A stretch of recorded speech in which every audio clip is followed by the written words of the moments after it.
Hello hi welcome back to our channel. So today recipe వచ్చేసి కొబ్బరి బూరెలు అండి. కొబ్బరి బూరెలు అయితే పొంగుతూ టేస్టీగా రావాలంటే ఏ విధంగా ప్రిపేర్ చేసుకోవాలో వీడియోలో అయితే చూసేద్దాము.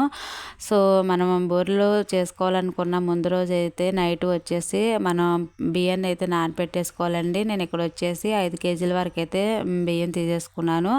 అవి అయితే నానబెట్టేసి ఎర్లీ మార్నింగ్ వచ్చేసి నేను హోల్స్ గిన్నెలు అయితే పెట్టేసానండి. మీకు కావాలంటే కాటన్ క్లాత్ మీద కూడా ఆరబెట్టుకోవచ్చు.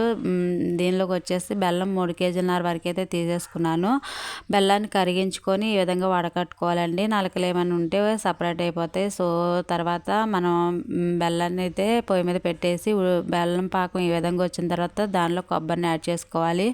కొబ్బరిని యాడ్ చేసి ఒక 5 నిమిషం ఉడికించుకున్న తర్వాత పిండిని వేసుకోవాలండి. ఈ విధంగా అయితే పాకం రావాలి. సో దీన్ని అయితే పక్కన పెట్టేసుకొని గ్యాస్ పైన అయితే డీప్ ఫ్రై సరిపడా ఆయిల్ పెట్టేసుకొని ఆయిల్ వేటెక్కిన తర్వాత పప్పునైతే ఈ విధంగా చేస్తూ మనం ఆయిల్లో వదలాలండి. సో మంటనైతే అడ్జస్ట్ చేసుకుంటూ ఉంటే పర్ఫెక్ట్గా ఉడుకుతుంది, పొంగుతుందండి. సో ఈ విధంగా మనకి బూరెలు మొత్తాన్ని పిండి మొత్తాన్ని వేసుకుంటూ బూరెలు ప్రిపేర్ చేసుకోవాలి. చాలా బాగా వస్తాయండి. టేస్ట్ కూడా చాలా అంటే చాలా బాగుంటుంది. దీనిలో వచ్చేసి కొబ్బరి అయితే మేము 5 కేజీల రైస్కి అయితే నేను 7 కేజీల వరకు అయితే కొబ్బరికాయలు యాడ్ చేశానండి. సో మీరు కొబ్బరి తినేదాన్ని బట్టి అయితే యాడ్ చేసుకోండి.